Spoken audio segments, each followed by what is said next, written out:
d'être chaque fois comme les témoins de ce qui s'est passé dans le plus grand silence, le plus grand secret. Personne dans le monde entier, personne ne soupçonne ce qui s'est passé là, qui est le plus grand événement de toute l'histoire du cosmos. Le plus grand événement après la création du cosmos et avec le retour en gloire du Christ. L'événement qui coupe en deux toute l'histoire de la création. Depuis la création de la lumière, au premier matin du monde, toute la création, je dirais, descend de plus en plus vers ce point où Dieu va descendre lui-même. Et à partir de ce moment, toute l'humanité remonte vers sa venue en gloire. Voilà. Et c'est comme si le Père avait envoyé son messager, son ambassadeur, pour mendier. Mendier ce que lui, le Père, ne peut pas donner directement à son Fils unique. Il peut tout lui donner, sauf un corps, parce qu'il n'y a pas de corps, le Père. Et donc il a besoin de cette femme, qu'il a mystérieusement déjà préparée depuis sa conception. C'était cette mystérieuse dialyse. La dialyse, c'est l'instrument qui purifie le sang infecté pour le rendre pur.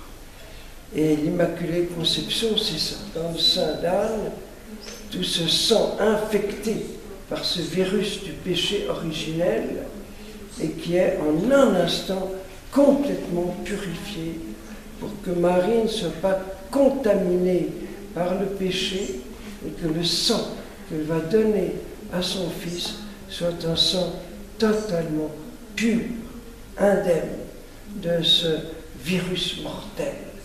Voilà.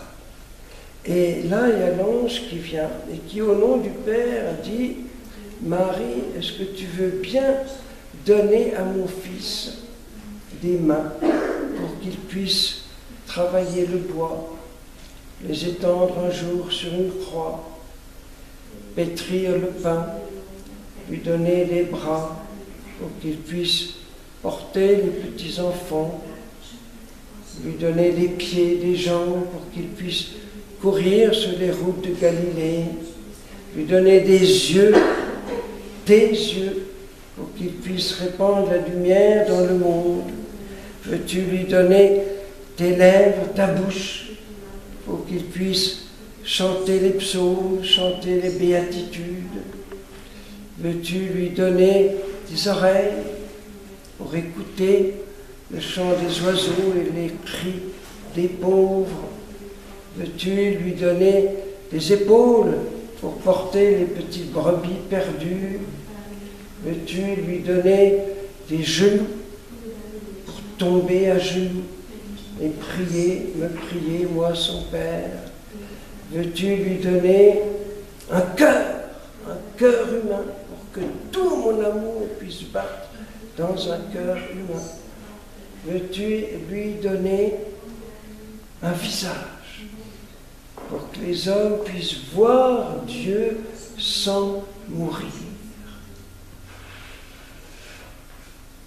Veux-tu lui donner ta chair pour qu'il puisse un jour la donner en nourriture? Veux-tu lui donner ton sang, ton propre sang, pour qu'il puisse se répandre, le répandre pour laver le monde, le péché du monde? Veux-tu lui donner tout ton corps? Voilà.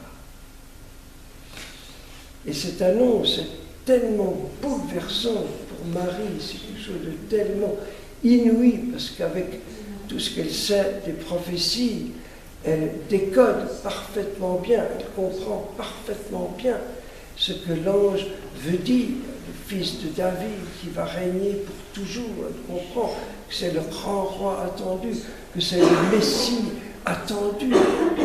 Il y a ces noms messianiques, il y a les noms divins. Il sera le saint par excellence, donnant toute la sainteté de Dieu. Et à ce moment-là, comme le montre saint Bernard ce matin, il y a toute la création, tous les hommes depuis Adam qui attendent au seuil du paradis, suspendus aux lèvres de Marie. Qu'est-ce qu'elle va répondre? Si jamais elle refuse, c'est fini. Ils n'iront jamais dans le royaume. La porte du paradis sera à jamais fermée. Donc il y a cet immense suspense aussi de toute la création qui, pour être glorifiée, a besoin que Dieu vienne se faire le cœur de sa création. Et donc ce suspense terrible, pourvu qu'elle réponde oui. Et j'imagine qu'il y a le Satan qui est là, qui lui souffle. Non, non, non, dis non, non, tu dois dire non, non, non, refuse, non, non. Puis son ange gardien, oui, oui, oui, oui, non, oui, etc. Voilà, voilà. Mais comme elle est immaculée, il n'y a aucune entrée possible pour les suggestions du malin, parce que le malin sait que c'est sa perte à tout jamais. Si jamais elle dit oui, il est complètement perdu. Donc c'est un moment inimaginable dans toute l'histoire du monde.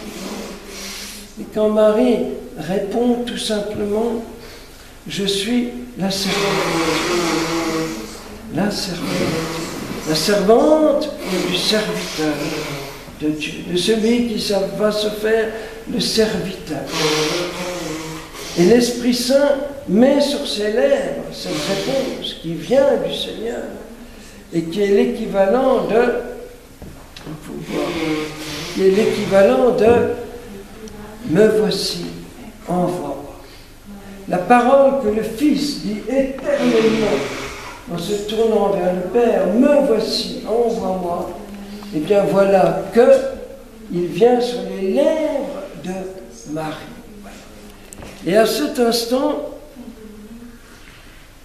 il y a immédiatement la Pentecôte, l'Esprit Saint qui vient, qui remplit de toute sa lumière, de toute sa force. Voilà. Et c'est tous les deux ensemble, Marie et l'Esprit Saint, qui vont former cet enfant Jésus qui va dire tout de suite, je suis le serviteur. Tu n'as voulu ni sacrifice ni oblation, me voici. Me voici avec mon corps. Pour la première fois, il peut dire, me voici avec mon corps, avec cette chair, ce sang que je reçois de Marie. Et à ce moment-là, le monde est déjà sauvé. C'est fait. Le seul fait que Dieu a atterri dans le sein d'une maman, immédiatement le monde est sauvé. Il va simplement achever toute cette œuvre commencée jusqu'à la croix, jusqu'à la mort, mais du moment qu'il est là, la création est déjà glorifiée. Jésus dans le sein de sa maman, comme je l'ai dit samedi dernier, rappelez-vous cette catéchèse sur tout ce qu'a vécu Jésus dans le sein de Marie, il est interconnecté à tous les petits bébés dans le monde entier, de tous les temps, de tous les pays, interconnecté physiquement. Et à ce moment-là, il sauve le monde, il glorifie le monde, il est, par tout ce qu'il est, il est sauveur. Voilà. Il est sauveur dans le sein de Marie. Alors, continuons tous ces jours à creuser, à approfondir, à nous abîmer dans l'adoration du plus grand de tous les mystères, cette présence de Dieu tout à fait cachée dans le sein de sa maman qui en devient le temple, la première habitation de Dieu sur terre, sa première tente où il réside parmi nous. Et portons aussi pendant tous ces derniers jours tous les petits dans le sein de leur maman, surtout ceux dont la vie est la plus menacée ou peut-être déjà refusé, donné par Dieu, mais refusé par les hommes dès le sein de leur maman. Voilà, continuons, demandons à l'Esprit Saint vraiment de nous éclairer sur les profondeurs insondables de ce mystère de Dieu. Et cachons déjà à l'intérieur de ce corps, oui, de Marie, eccomi, mandame, me voici, envoie-moi. Mettons tous nos envois en mission. Tout ce que Jésus pourra nous demander au cours de la vie, dans des petites choses, dans des grandes choses, nous voulons mettre tous nos consentements, tous nos oui, les cacher au-dedans de cet immense oui de Marie qui englobe tous les oui à la douce volonté de Dieu, ou à toutes les préférences du Père pour chacun de nous. Demandons cette grâce pour le Noël qui vient, que nous ne disions jamais non à Dieu, parce que chacun de nos vies sauve beaucoup d'âmes. Chacun de nos consentements a une répercussion dans le monde entier, dans le mystère de la communion des saints. Et chacun de nos non, de nos refus, eh bien, c'est des grâces qui ne sont pas données à d'autres personnes. On est tous interdépendants. De même que le oui de Marie a sauvé le monde d'une certaine manière. Enfin, Jésus l'a sauvé, mais grâce à ce consentement de Marie, de même, il accorde tant de grâce, et au purgatoire, et sur terre, à chacun de nos consentements pleins d'amour à Jésus, à tout ce qu'il attend de nous, désire pour nous, rêve pour nous. Amen.